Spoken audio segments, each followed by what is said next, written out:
అయ్యేటోళ్ళు పోయిందిగా మనం ఉద్యమకారులం కూర్చుందాం, వాళ్ళు తినేస్తారు. తమ్ముడు మీరు కూర్చోండి, లోపలికి వచ్చి కూర్చోండి. ఎంత టైం ఇస్తారు? పావు గంటనా, అర్ధ గంటనా, గంటనా ఇస్తారా? ఆకలేదా? మీతో పాటు నేను కూడా తింటా అయిపోయాక. ఓకే కదా? ఎవరు కదా? పక్కా కదా? రైట్. మీరు కూర్చోరా, ఇట్రా అన్నాడు లోపలరా. జై తెలంగాణ. గౌరవనీయులు, మీరందరూ అలవాటు పడ్డారో పర్లేదో కానీ నేనైతే ఇంకా అలవాటు పడలే.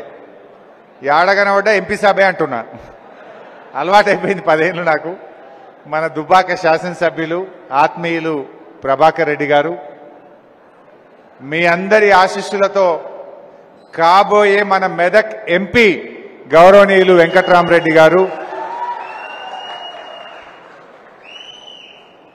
మా గౌరవనీయులు శాసన మండలి సభ్యులు పెద్దలు డాక్టర్ యాదవ్ రెడ్డి అన్న గారు, జడ్పీ చైర్మన్ సోదరిమణి రోజా రాధాకృష్ణ శర్మ గారు, వేదిక మీదున్న నేను పేర్లు మళ్ళీ మిస్ అయితే ఇబ్బంది అవుతుందేమో, వెంకట నరసింహారెడ్డి అన్న, మనోహర్ రావు గారు, సతీష్ గారు, మా మున్సిపల్ చైర్మన్ గారు, గౌరవ ఎంపీపీలు, జెడ్పీటీసీలు, మండల పార్టీ అధ్యక్షులు, కౌన్సిలర్లు, కోఆపరేటివ్ చైర్మన్లు, మాజీ మార్కెట్ కమిటీ చైర్మన్లు, మా యువజన విద్యార్థి విభాగం తమ్ముళ్ళు, ముఖ్యంగా బీఆర్ఎస్ పార్టీ కుటుంబ సభ్యులు, మా దుబ్బాక జర్నలిస్టు సోదరులకు కూడా నా హృదయపూర్వక నమస్కారం తెలియజేస్తా ఉన్నా. బీఆర్ఎస్ పార్టీ పుట్టినప్పటి నుంచి కూడా మన గులాబీ జెండాకు అడ్డా ఈ దుబ్బాక గడ్డ. మీ అందరికీ తెలుసు, 2001లో కూడా అన్ని ఎంపీపీలు జెడ్పీటీసీలు గెలిపించి ఎన్నిక ఏదైనా దుబ్బాక గడ్డ మీద ఎగిరే జెండా గులాబీ జెండా అని చెప్పి నేను మనవి చేస్తా ఉన్నా. 2001 నుంచి 2024 దాకా 24 ఏండ్ల ప్రస్థానంలో ఒక్కసారి 1000 ఓట్లతో జారిపోయింది. 1000 ఓట్లతో జారిపోతే మళ్ళా మోకా వస్తే కొట్టింది కదా అంటే 54,000 ఓట్లతో కొట్టింది, లేవ్వకుండా కొట్టింది ఇక మళ్ళా. అంతేనా కాదా? అది స్థానిక సంస్థలైనా, ఎమ్మెల్యే అయినా, ఎంపీ అయినా మా దుబ్బాక గడ్డ బీఆర్ఎస్ పార్టీ అడ్డా అని చెప్పి చూపించినారు. నిజంగా దుబ్బాకలో ఇక్కడ కూర్చున్నది నాయకులు కాదు, ఇక్కడ కూర్చున్నది కార్యకర్తలు కాదు, మీరంతా ఉద్యమకారులు అని చెప్పి నేను మనవి చేస్తా ఉన్నా. ఉద్యమకారుల అడ్డ ఈ దుబ్బాక గడ్డ. తెలంగాణ ఉద్యమంలో ఎక్కడ ఒక కార్యక్రమం ఇస్తే మొట్టమొదలు జరిగేది దుబ్బాకలో జరుగుతూ ఉండే. అటువంటి కరుడు గట్టిన ఉద్యమకారులు ఉన్నటువంటి ప్రాంతం మన దుబ్బాక ప్రాంతం. నిజంగా మా సిద్దిపేట వాళ్ళకు కూడా అప్పట్లో చెప్పేటోని, రామలింగాన్ని ఉన్నప్పుడు, అరే దుబ్బాకలు అయిందిరా బాయ్, మన దగ్గర దిష్టి బొమ్మ కాలే, ఇంకెప్పుడు చేస్తారు మీరు అందుంటున్నాను.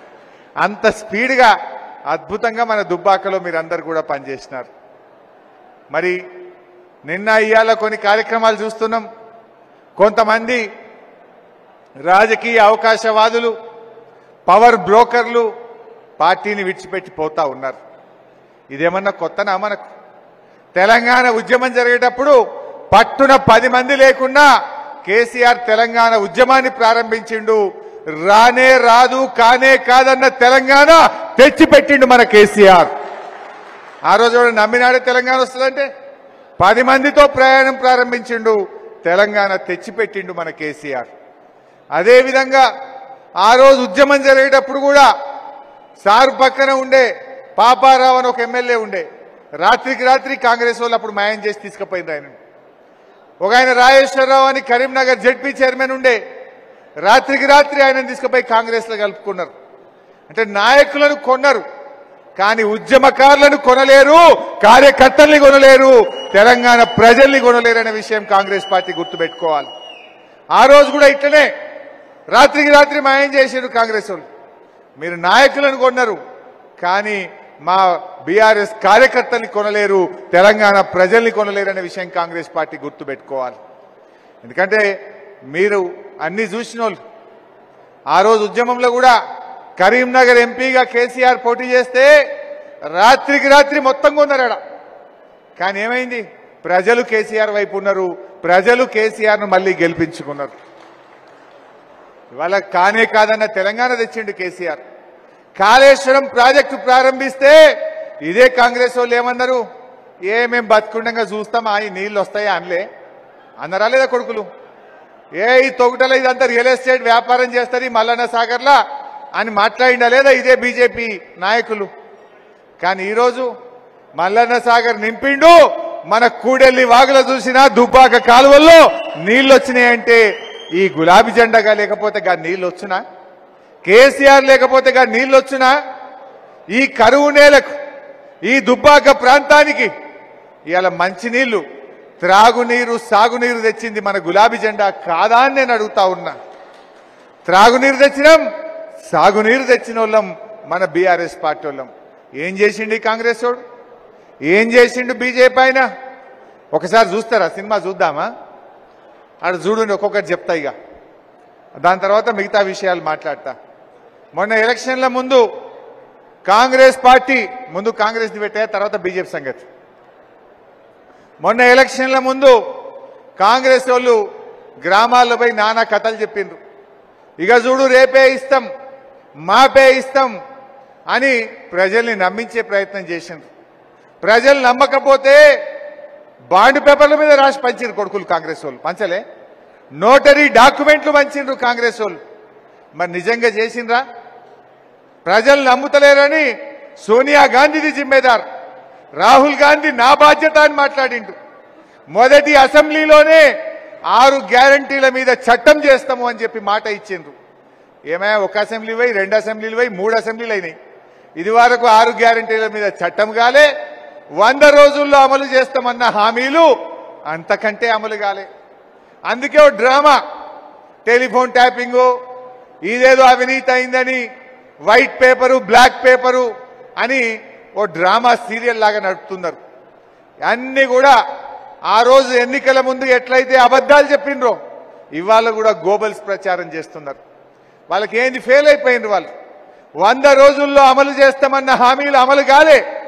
జనం దగ్గరికి ఏం ముఖం పెట్టుకోవాలని పోవాలో తెలియక అన్ని లీకులు రాయిస్తూ, అన్ని ఫేక్ వార్తలు రాయిస్తూ, మన లీడర్లను బెదిరించి, ప్రలోభాలకు గురి చేసి బీఆర్ఎస్ పార్టీ నాయకులను కొని మేమేదో గెలుస్తామని వాళ్ళు అనుకుంటున్నారు.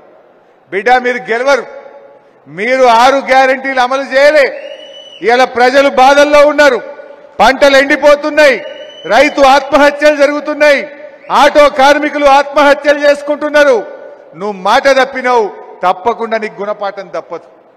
ఇలా ఒకటే విషయం మనం చర్చ పెట్టాలి ప్రజల్లో.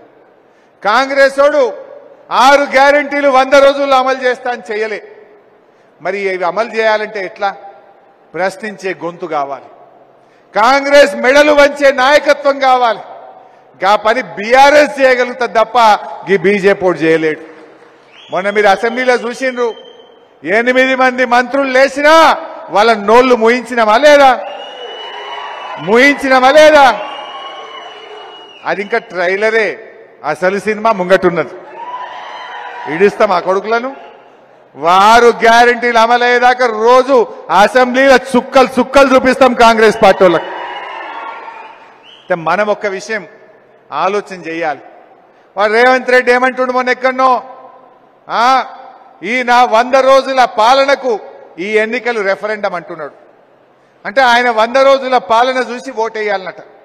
మరి 100 రోజుల్లో నువ్వు ఇస్తామన్న 4000 పింఛన్ వచ్చిందా? నువ్వు ఇస్తామన్న రైతు బంధు వచ్చిందా?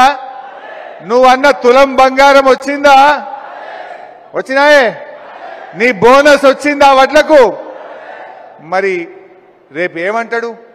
తప్పిపోయి కాంగ్రెస్ కు దుబ్బాకల ఓట్లు పడ్డాయి అనుకో, నేను వడ్లకు బోనస్ ఎగబెట్టినా ఓటేసిండ్రు, రుణమాఫీ ఎగబెట్టినా ఓటేసిండ్రు, తులం బంగారం ఎగబెట్టినా ఓటేసిండ్రు, రైతు బంధు 15,000 ఇస్తానని మోసం చేసినా ఓటేసిండ్రు, ముసలోళ్లకు 4,000 పింఛనని ఆగం పట్టినా నాకు ఓటేసిండ్రు. ఇక నేను ఇయ్యరేపో ఎగబెడతా అంటే ఎట్లా? అంటే మనం కాంగ్రెస్ వానికి సురుకు పెట్టాలి. మొన్న ఎడ్లు ఇస్తా, నిరుద్యోగ భృతి ఇస్తా, అన్న రఘునందన్ రావుకి ఎగబెట్టి ఎట్లా సురుకు పెట్టిండ్రో ఇప్పుడు కాంగ్రెస్ అని కూడా గట్ల సురుకు పెట్టాలి. పెట్టాలనా వద్దా? ఒక్కసారి చూడండి రుణమాఫీ గురించి ఏమన్నాడో. ఇది మీ ఫోన్లలో రికార్డ్ చేసుకోవాలి, వీడియోలు చూపియాలి.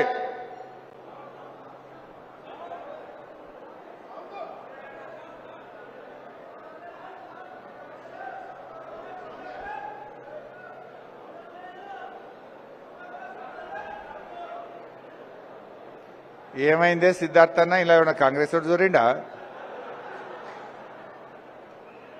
నువ్వు ఇంత పెద్ద పిఆర్ఓ గింతేనారా తమ్మి? ఇంకా దీనికి అజయ్ అన్న కూడా సోపతున్నట్టున్నాడు.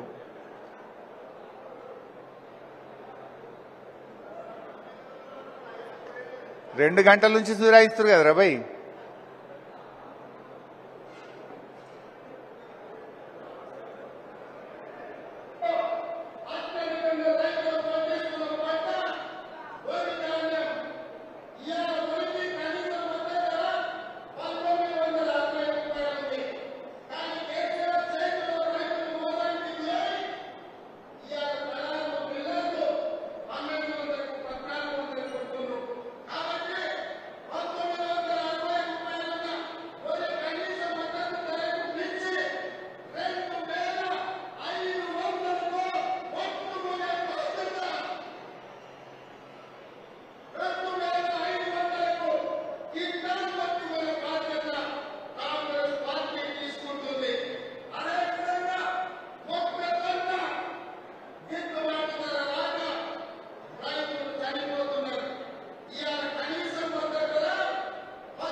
ఏమన్నాడు? ఆపు నెక్స్ట్ రెడీ పెట్టుకో. ఏమన్నాడు? వడ్లకు 2500 ఇస్తా అన్నాడా? ఇంకో మాట అన్నాడు, దాని వెనుక ఉంటుంది. ఏమంటాడు? మీరు వడ్లు అమ్ముకోకుర్రి, ఇక మేము వస్తున్నాం కాంగ్రెస్ పార్టీ డిసెంబర్లో మీకు 500 బోనస్ ఇచ్చి వడ్లు కొంటా అన్నాడు. వానకాలం పోయింది, ఎగబెట్టిండు. ఇప్పుడు యాసంగి వడ్లు వస్తున్నాయా లేవా? ఇవాళ మీరు ఊర్లలో ప్రతి ఊర్లో కూడా చర్చ పెట్టాల్సింది ఏంటంటే, బిడ్డ ఇప్పుడు యాసంగి వడ్లకు 500 బోనస్ ఇచ్చినాకనే కాంగ్రెస్ పార్టీ వాడు ఓటు అడగాలని చెప్పి ఇవాళ ఊర్లలో మీరు చర్చ పెట్టాలి.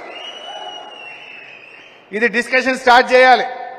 అన్ని ఊర్లలో పోయి ఎక్కడికక్కడ ఇప్పుడు యాసంగి వడ్లకు, యాసంగి మక్కలకు 2200 మక్కలు 2500 వడ్లకు నువ్వు ఇస్తా అని మాట ఇచ్చినావు, గద్దెనెక్కినావు బిడ్డ, ఇప్పుడు ఇస్తావా ఇయ్యవా అని కాంగ్రెస్ వాళ్ళ గల్లావట్టి నిలదీయాల్సినటువంటి బాధ్యత మన కార్యకర్తల మీద ఉన్నది. ఇది వాళ్ళు చెప్పిందే కదా. నెక్స్ట్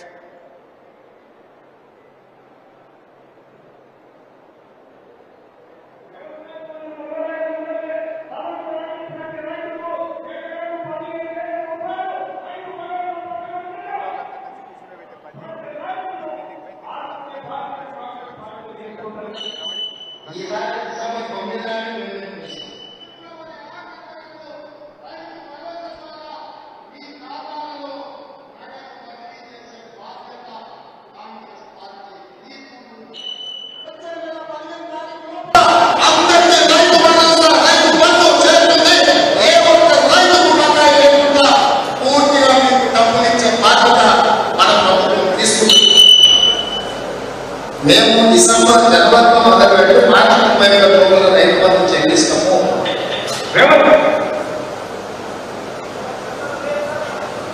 ఇప్పుడు మీరందరూ చూసి ఎన్ని మాటలు మార్చి డిసెంబర్ 9 అన్నాడు, ఫిబ్రవరి అన్నాడు, మార్చి అన్నాడు, మార్చి 15 అన్నాడు, మార్చి 30 అన్నాడు. ఇప్పటికన్నా వచ్చిందా పూర్తిగా? ఎన్ని మాటలు మార్చిండో మీరు చూడండి. ఆనాడు నేను మాట్లాడుతూ ఎన్నికల కమిషన్ అనుమతి వచ్చింది, ఇక మీకు ఎల్లుండి ఫోన్లల్లో మోగుతాయి, పైసలు పడతాయని చెప్పిన. వీళ్ళు పోయిండ్రు ఎలక్షన్ కమిషన్లో కంప్లైంట్ ఇచ్చిండ్రు, ఆ డబ్బులు రాకుండా చేసిండ్రు. అప్పుడు పోయి ఎన్నికల్లో ఏం చెప్పిండ్రు? ఇప్పుడు వస్తే 10,000, మేము వచ్చినాకైతే 15,000 రైతు బంధు ఇస్తాము అన్నారు. నా 10 పడకపోయా, నా 15 పడకపోయా. రైతు బంధు విషయంలో మోసం చేసిందా లేదా? అంటే ఇలా రైతు బంధు 15,000 ఇవ్వకుండా రైతుల్ని మోసం చేసింది. అదేవిధంగా ఈ కాంగ్రెస్ పార్టీ ఎన్ని మాటలు మార్చిందో కూడా మీరు చూసింది. రేపు కూడా ఇంక ఇప్పుడు పార్లమెంట్ ఎలక్షన్లు ఉన్నాయి బాబు. ఒక్కసారి పార్లమెంట్ ఎలక్షన్ అయిపోతే సగానికి సగం రైతు బంధు కోత పెట్టేస్తారు, అందరికీ పంగనామాలు పెడతారు. వానకాలం పత్తి వేస్తాం మనం, పత్తి వేస్తే కేసీఆర్ వానకాలం ఇచ్చిండు, యాసంగి ఇచ్చిండు. పత్తి ఒకటేసారి వేసిన నీకు వానకాలం ఇస్తా అంటాడు, యాసంగి ఎగబెట్టాడు. కోతలకు తయారైంది. అందువల్ల వాళ్లకు మళ్ళా ఎప్పటి లెక్క 15,000 రైతు బంధు రావాలంటే ఈ పార్లమెంట్ ఎన్నికల్లో మనం కాంగ్రెస్ పార్టీని ఓడగొట్టాల్సినటువంటి అవసరం ఉంది. మన నినాదం ఒక్కటే, ప్రజలకు ఒకటి చెప్పండి, ఇగో 2 లక్షల రుణమాఫీ చేస్తా అన్నాడా లేదా? 9 తారీఖు రుణమాఫీ 2 లక్షలు అయిన వాళ్ళందరూ కాంగ్రెస్ కోటైంది, కానోళ్ళందరూ కారు గుర్తు కోటైంది. కుల్లా కదా. 15,000 రైతు బంధు పడ్డోళ్ళందరూ కాంగ్రెస్ కోటైంది, 15,000 రైతు బంధు పడనోళ్ళందరూ కారు గుర్తు కోటైంది. 4,000 పింఛన్ వచ్చిన వాళ్ళు కాంగ్రెస్ కోటైంది, 4,000 పెన్షన్ రానోళ్ళందరూ కారు గుర్తుకు ఓటేయమని మనం చర్చ పెట్టాల్సినటువంటి అవసరం ఉంది. నెక్స్ట్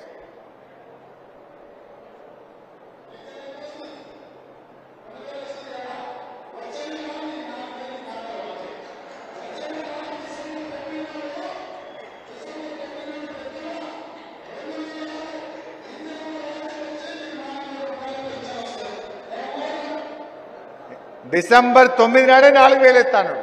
పడ్డా ఎవరికన్నా? పడ్డాయా? డిసెంబర్ వాయ్, జనవరి వాయ్, ఫిబ్రవరి వాయ్, మార్చి వాయ్, ఏప్రిల్ వాయ్, 4 నెలలు పోయిందా? అంటే ఒక్కొక్క అవ్వా తాతకి ఎంత బాకీ పడ్డట్టు వీడు? నెలకు 2,000 ఇంటూ 4 నెలలు అంటే 8,000 రూపాయలు కాంగ్రెస్ పార్టీ బాకీ పడ్డది. మనం ఒకటే చెప్పాలి, గా 8,000 ఇచ్చినాకనే కాంగ్రెస్ వాడు ఓటాడు కాదు, లేకపోతే ఎందుకు అడుగుతావు? నీకు హక్కు ఎక్కడిది? అగో మా తమ్ముడు యాద్ చేస్తుండు, జనవరి నెలలో మొత్తానికి పింఛన్ ఎగ్గొచ్చిండట. 4,000 మాట దేవుడెరకు కానీ ఈ 4 నెలల్లో ఒక నెల పింఛన్ ఎగ్గొచ్చిండు. ఏదో అన్న వస్త్రానికి పోతే ఉన్న వస్త్రం పోయిందట. ఇట్లున్నది కాంగ్రెస్ పార్టీ పరిస్థితి. అంటే పెన్షన్ కూడా ఇవాళ 4,000 ఇస్తా డిసెంబర్లో అని చెప్పి మోసం చేసిందా లేదా? నెక్స్ట్ ఇవన్నీ మీ ఫోన్లలో పంపుతాం, ఊకే లొల్లి లేదు.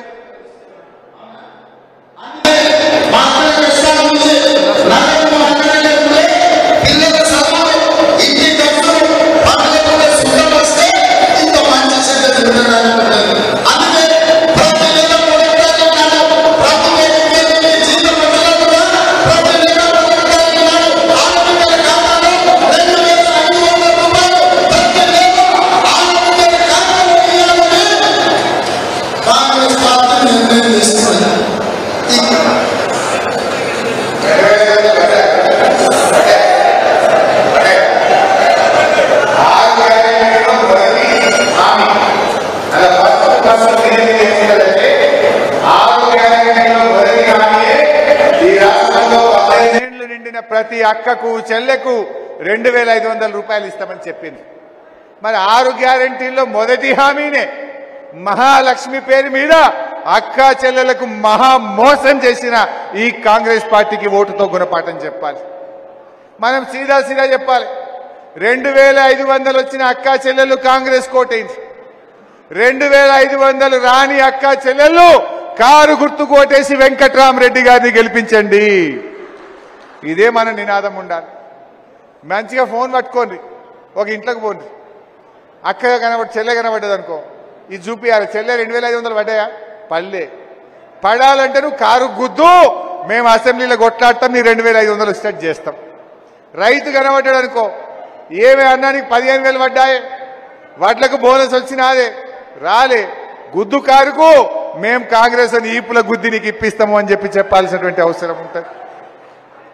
అదేవిధంగా ముసలోళ్ళు కనబడ్డారనుకో, 4,000 పెన్షన్ వచ్చింది ఆ తాత అని అడుగు, పడలేదనుకో మరి కాంగ్రెస్ వానికి మరి గుణపాఠం చెప్పాలంటే నువ్వు కారుకు ఓటేయాలని చెప్పి మనం మంచిగా చెప్పాల్సినటువంటి అవసరం ఉంది.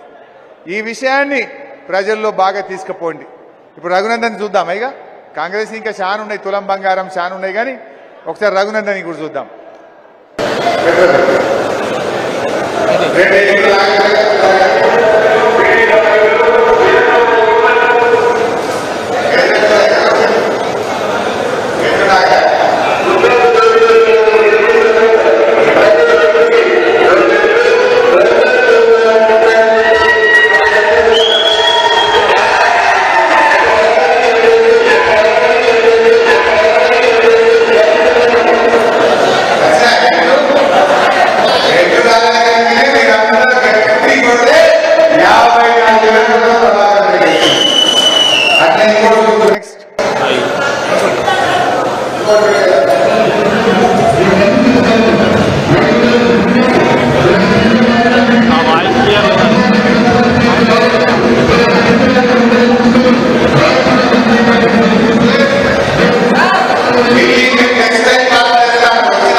మోసం చేయడానికి వస్తున్నాడు. మోసపోదామా? ఒక్కసారి అంటే మోసపోతాం, మళ్ళీ మళ్ళీ మోసపోదామా? దయచేసి కార్యకర్తలు ఈ విషయాన్ని గుర్తుంచుకోవాలి, ప్రజలకు అర్థమయ్యేటట్టు చెప్పాలి, అందరికీ మంచిగా సంధాయించాలి. మీరు నిలబడి ఎందుకే గడపోయి తిన్నోళ్ళని వచ్చి కూర్చోబెట్టమంటే ఇద్దరు ఓటు పోయి అంటే గిన్నె నిలబడబడుతుంది. రామరెడ్డి అన్న పోరాదు. ఈ రకంగా మరి మనం ప్రజలకు అర్థం చేయించాలి. అంటే మళ్ళొకసారి మనం మోసపోతే ఇబ్బంది పడతాం. ఇలా వెంకట్రామరెడ్డి గారు ఆయన డబ్బు సంపాదించడం కోసం రాలే, ఆయనకు దేవుడు అన్నీ ఇచ్చిండు. ఆయన మన సిద్దిపేట జిల్లాను దేశములోనే అగ్రగామిగా అభివృద్ధి చెందిన జిల్లాగా నిలబెట్టిన ఘనత కేసీఆర్ది. అవి అమలు చేసిన వెంకట్రామరెడ్డి గారు అని చెప్పి మనం చెప్పుకోక తప్పదు. ఆయన డబ్బు సంపాదించడం కాదు, తనకిచ్చిన దేవుడిచ్చిన ఆస్తిని ప్రజలకు పంచడం కోసం ఇవాళ వెంకట్రామరెడ్డి గారు మన దగ్గరికి వచ్చారు. అందువల్ల మీరందరూ కూడా ఎంత మంచి మాట చెప్పిండు. మా కార్యకర్తల పిల్లల ఫీజులు కట్టలేక ఇబ్బంది పడితే 100 కోట్ల రూపాయల విద్యా నిధి పెట్టి మా కార్యకర్తల పిల్లల్ని చదివిస్తా అని ఇవాళ ఒక గొప్ప మాట మనకు వెంకట్రామరెడ్డి గారు చెప్పినాడు. చెప్పడమే కాదు, ఏడాదికి ఎంతమందిని చదివిపించిన్నో, ఎవరికి సహాయం చేసిన్నో నేను ఆన్లైన్లో వెబ్సైట్లోనే పెడతా అని చెప్పి ఇవాళ స్పష్టమైన హామీని మనకిచ్చారు. పేదల కోసం ఇలాంటి ఫంక్షన్ హాల్లు 9 నెలల్లో కట్టి కార్యకర్తలు పేదల కుటుంబాల పెళ్లిళ్లకు ఉచితంగా అందిస్తా అని చెప్పి కూడా ఇవాళ వారు ముందుకు రావడం జరిగింది. ఎంపీగా ఒక విద్యావంతుడు, కలెక్టర్గా పనిచేసిన అనుభవం ఉంది. రేపు ఢిల్లీలో పార్లమెంట్లో తన గలం విప్పి మన దుబ్బాకకు మన మెదక్కు బ్రహ్మాండంగా నిధులు తేగలుగుతాడు. సో ఈరోజు నేను మీ అందరినీ కోరేది ఒక్కటే, ఒక విద్యావంతుడు ఈ దుబ్బాక ఈ సిద్దిపేట ప్రాంతంలో మెదక్ జిల్లాలో ఊరూరు తెలిసినటువంటి వ్యక్తి, ప్రతి గ్రామం మీద ఐడియా ఉన్న వ్యక్తి, అందరికీ సుపరిచితుడు, మంచి మనస్తత్వం ఉండి పేదలకు సాయం చేసే గుణం ఉన్నటువంటి మన వెంకట్రామరెడ్డి గారిని గెలిపించడానికి కార్యకర్తలు రాత్రింబవళ్ళు కష్టపడాలని చెప్పి నేను కోరుతా ఉన్నా. దయచేసి నేను మీకు ఇంకో హామీ ఇస్తున్నా, రేపు మనకు స్థానిక సంస్థల ఎలక్షన్స్ వస్తాయి. రేపు మిమ్మల్ని గెలిపించడం కోసం కూడా ప్రభాకర్ అన్న, నేను, వెంకట్రామరెడ్డి గారు కష్టపడి మీ అందరినీ కూడా గెలిపిస్తాం. సర్పంచ్ గాని, ఎంపీటీసీ గాని, కౌన్సిలర్ ఎన్నికల్లో అన్ని రకాలుగా సహాయ సహకారాలు ఇస్తాం. దగ్గరుండి మిమ్మల్ని అందరినీ కూడా గెలిపించుకుంటాం. దయచేసి మీరు ఆలోచించండి. ఎంపీ ఎన్నికల్లో మీ ఊర్లో మెజార్టీ రాలేదనుకో, మీ దుబ్బాక వార్డులో మీ ఊర్లో మెజార్టీ రాలేదనుకో, రేపు మీకు ఇబ్బంది కాదా? మన ఊర్లో మనకు మెజార్టీ వస్తే నువ్వు ఎంపీటీసీ అవుతావు, సర్పంచ్ అవుతావు, కౌన్సిలర్ కావడానికి నీకు అల్కగా ఉంటుంది, నీకు గౌరవం ఉంటుంది. నా ఊర్లో మెజార్టీ తెచ్చినా నువ్వు గర్వంగా చెప్పుకోగలుగుతావు. అందువల్ల ప్రతి నాయకుడు, ప్రతి ఉద్యమకారుడు ఒక్కొక్కరు ఒక వెంకట్రామరెడ్డి లాగా మీరందరూ కూడా గట్టిగా ఈ ఎన్నికల్లో కష్టపడాలి. మరి ఇంకోటి, ప్రజలకు కూడా మేలు జరగాలి. బీజేపీ కాంగ్రెస్ దొందే, రెండు తెలంగాణకు మోసం చేసినాయి. ఇవాళ బీజేపీ వాళ్ళు ఏమన్నారు, విదేశాల్లో నల్లధనం తెస్తాం, ఒక్కొక్కరి అకౌంట్లో 16 లక్షలు వేస్తామన్నారు. వచ్చినాయా? మరి ఏమైంది? రూపాయి విలువ పడిపోయింది, పేదరికం పెరిగింది, నిరుద్యోగం పెరిగింది, రైతులు రోడ్డు మీదకి వచ్చిన పరిస్థితి బీజేపీ పుణ్యం. కాంగ్రెస్ వాళ్ళు ఎన్ని హామీలు ఇచ్చిండ్రు, ఏ ఒక్క హామీ అన్న అమలైందా? ఇవాళ మీరే చూసిండ్రు. అందువల్ల ఇప్పుడు ఒక ప్రశ్నించే గొంతు కావాలి. ఇటు కాంగ్రెస్నైనా అటు దేశంలోనైనా మన హక్కులు కాపాడాలంటే ఒక ప్రశ్నించే గొంతుక అది వెంకట్రామరెడ్డి గారి రూపంలో మనకు ఉంటుంది. ఆయన విద్యావంతుడు, కలెక్టర్గా పనిచేసిండు కనుక చట్టాలు తెలుసు, ఈ ప్రాంతం మీద అవగాహన ఉంది కనుక రేపు గట్టిగా మాట్లాడగలుగుతాడు. ఇంకో విషయం కూడా నేను మీకు ఈ సందర్భంగా చెప్పాలి. కొంతమంది మన పార్టీ నుంచి ఇలా బయటకు పోతున్నారు నాయకులు, కార్యకర్తలు ఎవరు పోతలేరు, గ్రామ స్థాయి మండల స్థాయి వాళ్ళు ఎవరు పోతలేరు. ఎవరైతే మధ్యలో మన పార్టీలకు వచ్చిండ్రో కొంతమంది పవర్ బ్రోకర్లు, కొంతమంది నాయకులు ఈ పార్టీని వదిలిపెట్టిపోతా ఉన్నారు. బట్ ఒకటే నిర్ణయం తీసుకున్నది పార్టీ, ఎవడైతే ఇప్పుడు పార్టీ నుంచి పోయిండో రేపు కాళ్ళు మొక్కినా పార్టీలోకి రానిచ్చేది లేనే లేదు. ఎట్టి పరిస్థితుల్లో వాడిని మళ్ళా పార్టీలకు మాత్రం రానిచ్చేది లేదు. ఎందుకంటే మీరు ఇలా కష్టకాలంలో ఈ టైంలో పార్టీకి ద్రోహం చేసిన వాళ్ళు కన్న తల్లికి ద్రోహం చేసినట్టుగా భావించాల్సి ఉంటుంది. ఇది అన్యాయం కాదా? ఏం తక్కువ చేసింది పార్టీ మీకు? అన్ని అవకాశాలు తీసుకున్నారు, ఇవాళ వాళ్ళే పోతా ఉన్నారు. తప్పకుండా రేపు రాబోయే రోజుల్లో కష్టపడ్డ కార్యకర్తలకు, నిలబడ్డ నాయకులను గుండెల్లో పెట్టుకొని కంటికి రెప్పలాగా కాపాడుకుంటామని మనం చేస్తా ఉన్నా.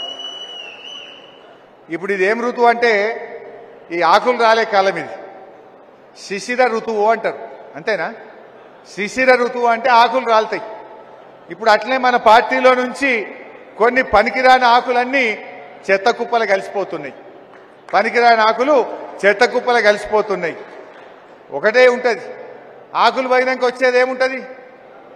చిగురు పెట్టదా పెట్టదా?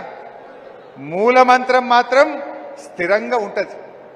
ఆకులు పోయిన తర్వాత మళ్ళీ కొత్త చిగురు వస్తుంది, మళ్ళీ ఆ చెట్టు మళ్ళా వికసిస్తుంది.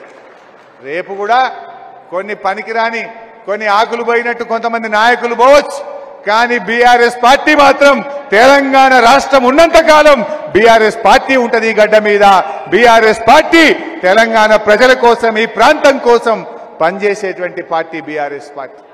అసలు రేవంత్ రెడ్డి ఈయన ఎప్పుడన్నా జై తెలంగాణ అన్నాడే? అరే నువ్వు ఆనాడు ఉద్యమంలో జై తెలంగాణ అనలే, ఇవాళ ముఖ్యమంత్రి అయినాకనన్నా ఒక్కసారి జై తెలంగాణ అన్నవా? ఏ రోజన్నా అమరవీరుల స్తూపం దగ్గరకు పోయి 2 పువ్వులన్న పెట్టిన ముఖమానిది? నువ్వు తెలంగాణ మీద ప్రేమ నటించుడా? నీకు తెలంగాణ మీద ప్రేమ ఉన్నదా? తెలంగాణ కోసం జైళ్ళలో పడ్డది మనం, దెబ్బలు తిన్నది మనం, పోరాడింది మనం, తెలంగాణ తెచ్చింది మనం. ఇవాళ గోబల్స్ ప్రచారం చేసి, దుష్ప్రచారం చేసి రాజకీయంగా లబ్ధి పొందాలని ప్రయత్నం చేస్తా ఉన్నారు. నేను దయచేసి మా నాయకులను, కార్యకర్తల్ని, దుబ్బాక గడ్డ ఇది బీఆర్ఎస్ గడ్డ, బీఆర్ఎస్ అడ్డ, దయచేసి మీరందరూ గట్టిగా కష్టపడండి. ఇది మనకు చాలా ప్రెస్టేజ్.